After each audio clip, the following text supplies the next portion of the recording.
telespectadores que siguen habitualmente Preguntas y Respuestas o a aquellos que por primera vez nos sintonizan. Espero que les interese el programa de hoy, porque vamos a ver, si seguimos la versión oficial de las religiones establecidas, las brujas vuelan por la noche, subidas a una escoba, para acudir a los aquelarres que tienen lugar en los prados, cerca de las montañas. Allí, ¿qué es lo que hacen? Pues bailan danzas que preside un diablo en forma de macho cabrío y preparan fechorías terribles, como dice la tradición popular. Por ejemplo, producen sequías o traen desgracias a algunos individuos o incluso son capaces de envenenar algunos alimentos.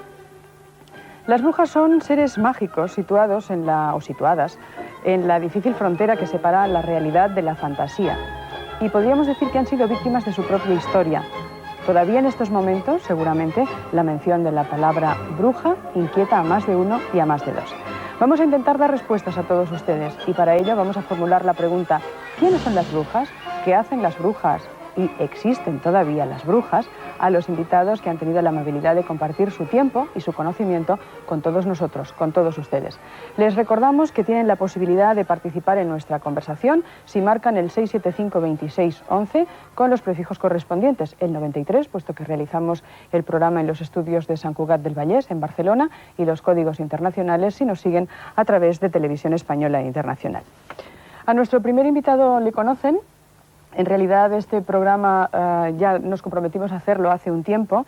Es el profesor Jiménez del Oso. Bienvenido, buenos días. Hola, buenos días. Pues supongo que está encantado de poder hablar de esto, ya que le ha ocupado un largo tiempo de investigación que se ha plasmado en un libro muy interesante que tenemos hoy aquí, que vamos a intentar compartir con los telespectadores. Brujas, las amantes del diablo. ¿Cuánto tiempo investigó? Bueno, en realidad es un libro más de divulgación que de investigación. Hay aportaciones inevitablemente mías, sobre todo de viajes por América y de la relación con chamanes y con algunas brujas actuales, pero básicamente la labor de investigación está hecha por autores pues como los que hay aquí conmigo y como otros muchos. Y luego además hay la suerte en este momento de que mucho del material de los archivos inquisitoriales está publicado en diferentes libros especializados. Entonces la labor no es difícil en cuanto a la documentación se refiere, pero siempre hay una aportación de autor y siempre hay una estrategia en la estructura del libro pues que obliga a indagar, a buscar y a seguir las pistas, algunos temas para interrelacionarlos en el libro. En cualquier caso es un trabajo divertido y apasionante en el que se resume la labor pues de muchos años de curiosidad sobre el tema. Lo que es curioso, profesor Jiménez del Oso, es que brujas han existido siempre, ¿verdad? No son solamente las que vuelan en las escobas, que son las que nos han llegado a nosotros a través de descripciones o fotografías. Lo que pasa es que es difícil en este momento, delimitar cuáles son los diferentes tipos de brujas o los diferentes tipos de hechiceras, y en el sentido popular y por lo que a la tradición se refiere, pues hoy identificamos a las brujas aquí en Europa fundamentalmente por su connivencia con el diablo. La bruja ya se ha convertido en un arquetipo, igual que se convirtió en un arquetipo el diablo medieval, aunque nada tenga que ver con el Satanás pues, del Antiguo y del Nuevo Testamento. Y de la misma manera que esas brujas pintorescas medievales pues tengan poco que ver con hechiceras como Medea o tengan poco que ver con las grandes magas por antonomasia como pueda ser Isis, como modelo de todo lo que sería después el papel de la mujer en esa relación de intermediaria entre el hombre y las fuerzas invisibles, ya sean fuerzas oscuras, como en el caso de las brujas, o fuerzas de otro tipo, como en el caso de las vírgenes.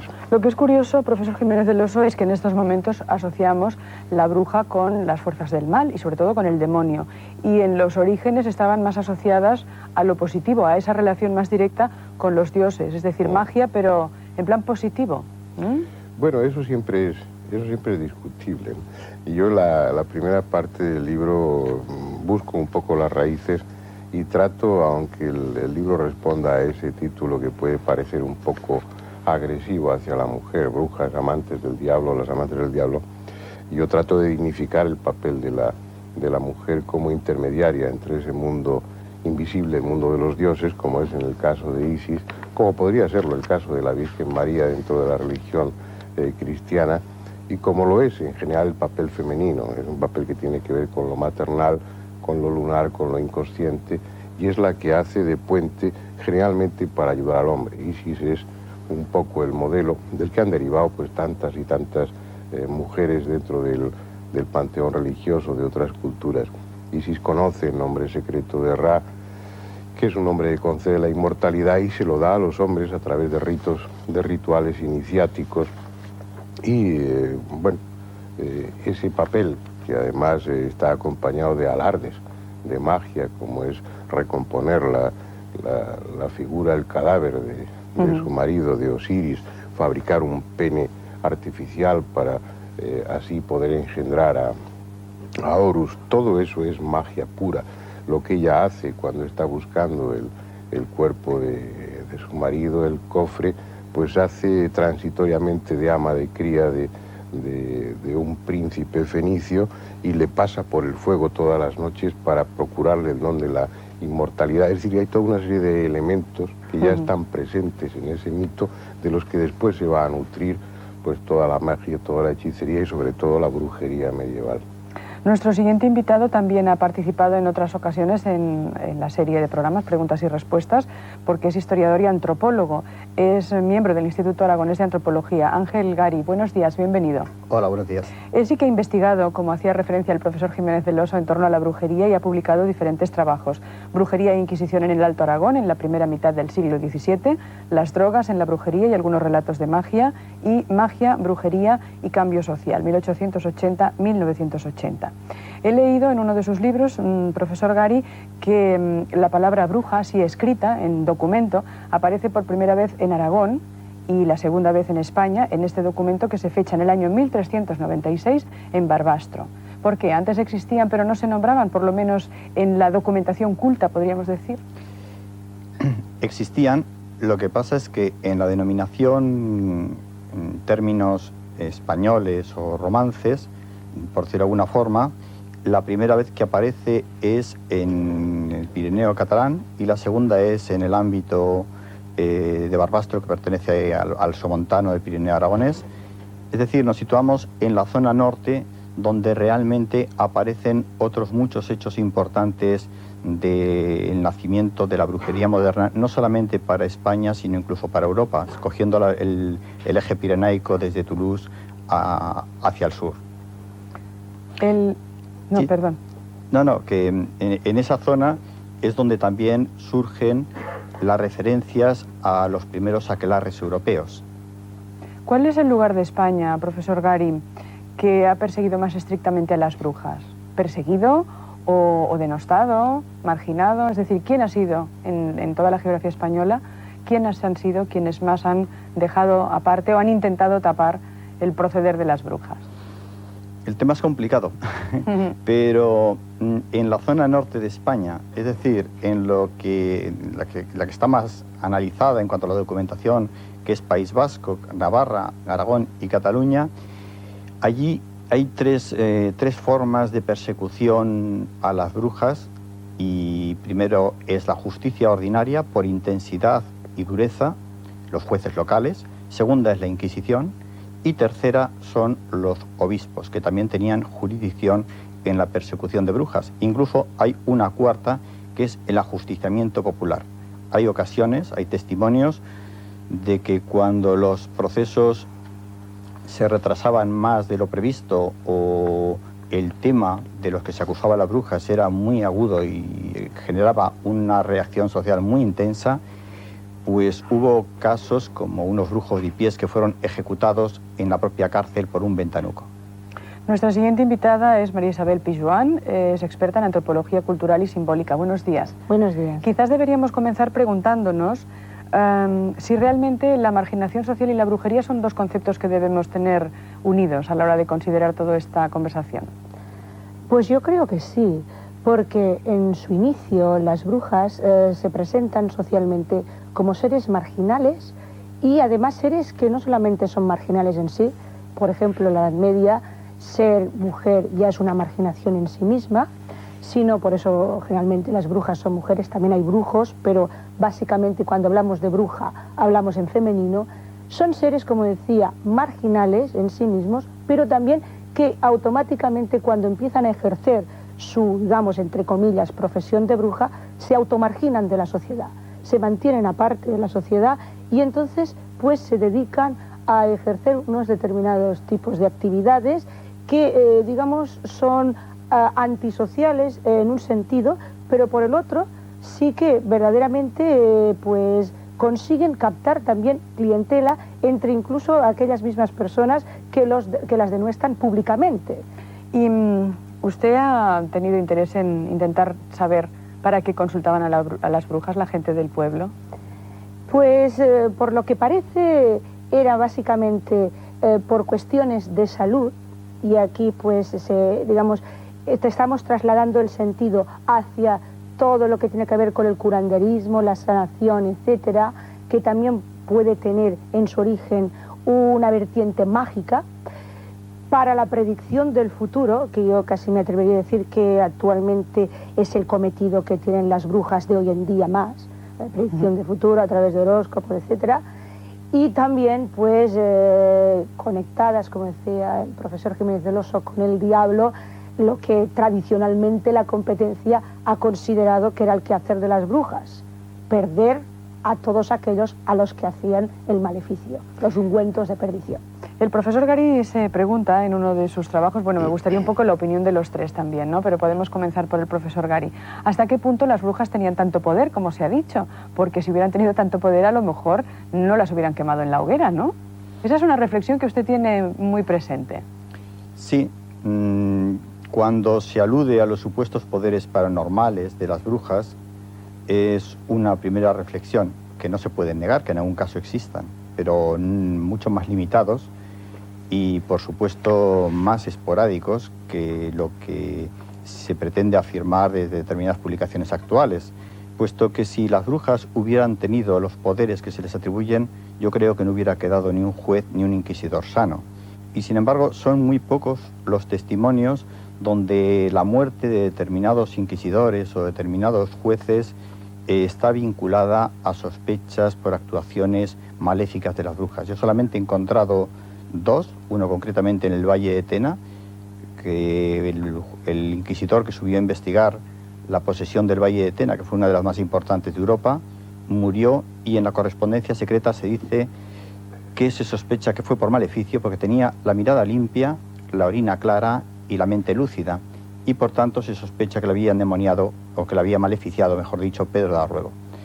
Pero realmente son muy pocos los casos y no hay pruebas. Y de fenómenos paranormales en los procesos, salvo el caso de las grandes epidemias de posesión de Tena, Cinco Villas, Gelsa o San Plácido de Madrid, por hablar de España, o Ludún, son realmente mucho más difíciles de encontrar y menos con pruebas fidedignas, ¿no?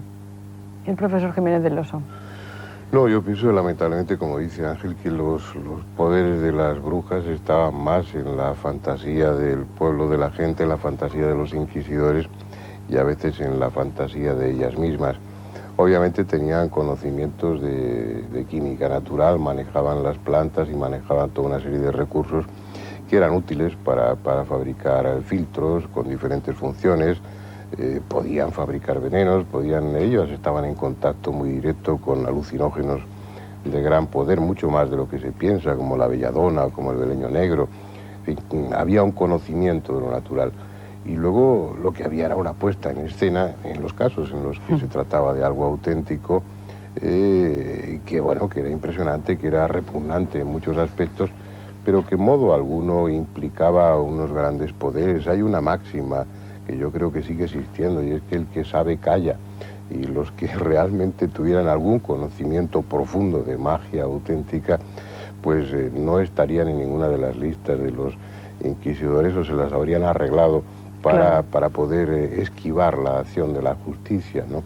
La idea es que la mayoría de las brujas y brujos que fueron pues interrogados, condenados y ajusticiados en las diferentes formas, pues bueno, no tenían grandes poderes. La prueba, como dice Gary, pues es eso, que los jueces no tenían ningún reparo, y algunos célebres, por ejemplo, en Suiza, pues se cargaron, yo qué sé, fueron responsables de la muerte de centenares de brujas. Si tuvieran algún respeto a su poder, a su presunto poder, pues habrían actuado con mucha mayor cautela. No, yo creo que no, que a nivel mágico poco podían hacer o poco pudieron hacer. Tenían el poder del conocimiento y eso asustaba mucho, ¿no?, en determinadas épocas. Sí, yo creo que sí. Es decir, la bruja se configura como una persona que tiene un conocimiento mágico que tal vez viene de épocas más primitivas, épocas de una simbolización, digamos, anterior al que es el cristianismo, que las condena. Y entonces yo también querría decir que la bruja en realidad era muchas veces una persona que tenía un comportamiento extraño. Es decir, se consideraban brujas las personas extrañas, casi me atrevería a decir con un comportamiento, un procedimiento psicopatológico, pero que esto no quería decir que tuviera que tener, digamos, unas características paranormales evidentes. Es decir, la mujer, aquella señora mayor, extraña, que a lo mejor, pues, no sé, tenía una especie de escalofríos determinados y todo esto, pues esto ya parecía que era un ser, digamos, susceptible de tener contactos con el demonio y tal, y ceremonias macabras, etcétera, ¿no? El marco en el que actuaban las brujas, que está presente en algunas de las fotografías que les estamos enseñando, que pertenecen o son reproducciones de obras artísticas que recoge el libro del profesor Jiménez del Oso, nada tiene que envidiar al decorado que tenemos hoy aquí, ¿no? ¿Usted cree que aquí se podría hacer algo? Es maravilloso. Pues contar cuentos de miedo. Verdad. A mí me gustaría, ya que muchos telespectadores en sus llamadas telefónicas y en sus cartas hacen referencia a los decorados, a los diferentes decorados que según el tema del programa aparecen y felicitan al equipo, nombrarlos. Isabel Rodríguez, Gerardo Ramírez y Rufino Gómez son los que habitualmente hacen esto. Y, por ejemplo, para que ustedes a veces dicen, ¿y cómo lo hacen? Pues para hacer todo esto que hoy se ve aquí, han estado trabajando los tres, pues 3 horas antes de que el resultado final sea este. Yo creo que se nota y vale la pena destacarlo. Bien, vamos a hacer aquí un alto en la conversación mientras estamos ordenando ya todo el discurso que ustedes nos envían a través del teléfono y enseguida pasamos a atender sus llamadas. Enseguida volvemos a la 2 y a Televisión Española Internacional. Gracias.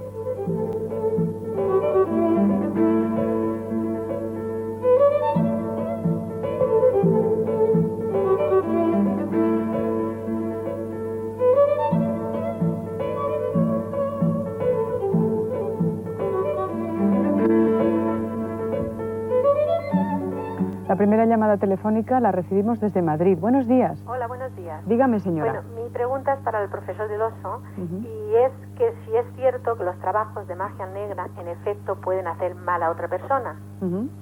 Muy bien, si es efectiva. Sí. De acuerdo, pues muchas gracias por su llamada y por su concreción. Les agradezco que sean tan concretos porque hoy disponemos todavía de un poquito menos de tiempo. Así que cuanto más rápido seamos todos en la exposición, más cosas podremos contestar. Barcelona, buenos días. Hola, buenos días. Dígame. Bueno, yo lo que me hace mucha gracia es la competitividad que hay entre la religión y entre la ficción o la superchería. Pensemos que una de las formas más duras que tuvo la religión contra las brujas fue la famosa Inquisición. Pero bueno, yo refiriéndome al punto en el cual para mí más choca todo esto que lo ha expuesto el señor Ángel, es que dice que si las brujas realmente hubieran tenido ese gran poder, automáticamente no hubieran muerto. Volvemos a lo mismo. Si Dios, el Hijo de Dios hecho hombre, hubiera tenido tanto poder, ¿por qué lo iban a crucificar? Entonces ahí queda mi pregunta. Muy bien, gracias por su amabilidad, por su concreción y por estar siguiendo el programa en la 2. Granada, buenos días. Buenos días, Adelina. Hola, dígame. Enhorabuena por su programa y a su equipo. Gracias. La primera pregunta que quería hacerla, bueno, las dos van dirigidas al doctor Jiménez del Oso. Muy bien. Si los brujos o brujas puede ser cualquier persona. Y la segunda es si realmente actúan mediante procesos parapsicológicos o bien utilizan la psicología de los demás para lo que ellas quieren. Muy bien. Nada más, muchísimas gracias. Muchas gracias a usted por su concreción, repito. Madrid, buenos días. Buenos días. Dígame. Adelina, te felicito por el programa, que lo veo cada día. Muchas gracias. Y quería saber, o sea, si vas, por ejemplo, a un evidente, ¿tiene que ver algo con esto de las brujas? Es que yo, no sé, creo un poco, pero me da un poco de miedo. ¿Pero qué es lo que cree usted? O sea, si yo voy a un evidente, por ejemplo, puede hacer, o sea, como dicen que esto de la brujería, que hacen algo y que te pueden hacer la bruja negra esta, o yo qué sé, la magia. Y yo tengo miedo y me haría ilusión de ir, pero no me atrevo. Bueno, pues vamos a intentar saber así en genérico si es efectivo o no. Ha visto que murciélagos y que lechuzas estamos viendo, qué horror. Málaga, buenos días. Hola, buenos días. ¿Qué tal? Muy bien, muchas gracias. Yo quería hacer una pregunta general. Si las brujas nacen brujas o se hacen, y si se puede heredar el hecho de ser una bruja, y qué características tiene en concreto el ser una bruja, ¿no? Porque si te sientes cómoda, digamos, con los hechos que te pasan normalmente desde pequeña incluso, si es algún indicio, ¿no? Para darte a conocer que eres una bruja o una medium, ¿no? Está usted hablando en primera persona, ¿eh? ¿Perdón? ¿Que está usted hablando en primera persona? Sí, estoy hablando en primera persona. ¿Usted es bruja? Bueno, me lo ha dicho gente que me falta un poco de experiencia, un poco de madurez, bueno, pero pues, que con el tiempo conseguiría bueno, pues, llegar a esto, ¿no? Entonces me gustaría, digamos, tener un poco claro lo que soy ahora. Pero vamos a hacerlo, ¿no? vamos a hacerlo al revés. Aunque los expertos le den respuestas, vamos a hacerlo al revés. ¿Cuáles son las características que usted tiene que considera que pueden demostrar que usted es bruja? Pues yo, por ejemplo, nadie me enseñó a leer las cartas y bueno, siempre me ha traído mucho las amigas, o sea, siempre voy a las personas que tienen algo en común con la brujería, con el esoterismo, con las ciencias paranormales, y siempre voy a ellas, o ellas siempre vienen a mí. Entonces doy consejos que a lo mejor indirectamente hacen efecto, ¿no? Y siempre, por supuesto, siempre ayudando a la gente, ¿no? ¿Y hay brujas en su familia? No, soy gallega. Y he conocido a personas, pero en Galicia, de pequeñita, pero no... Muy bien. Pues vamos a intentar dar respuesta a todas esas inquietudes que usted tiene. Aunque nos llame desde Málaga, es gallega, y a ver las ailas dicen en Galicia. Profesor Gari. Bueno, vamos a ir a primero... ¿Usted se atrevería a definir a una bruja? Luego vemos a ver, cada uno tiene una definición a lo mejor. Sí, o sea, la definición más genérica sería que una bruja es la persona que se cree capaz, o la sociedad le cree capaz, de una agresión mágica. Esto como definición más genérica. Luego habría que concretar dos niveles, es decir, la que tiene poderes intrínsecos, o sea, digamos lo que denominaríamos poderes paranormales en una medida o en otra, y en tercer lugar sería lo que se denomina hechicería, que sería un oficio aprendido, es decir, el manejo de los rituales, de las fórmulas, de los símbolos, de las pócimas, por ejemplo, para volar, que esas sí que eran reales, y hay pruebas de ello, de que eran conocimientos muy específicos, muy especializados, tanto en su elaboración como en su aplicación, y eso era tema más bien de aprendizaje, mientras que los poderes intrínsecos es lo que se denominaría genéricamente bruja, pero esto hablamos desde la diferenciación científica. Popularmente la denominación era genérica, como la primera parte que he hecho de la definición, ¿no? ¿Y usted añadiría algo, señora Pijuan? No, yo básicamente insistiría en que se trata de, digamos, mujeres o bien, más ampliamente, seres humanos que tienen un conocimiento simbólico del mundo y que este conocimiento pues lo ponen al servicio de unas actividades que pueden ser para el bien de la colectividad, también con todos los matices que esto implica, y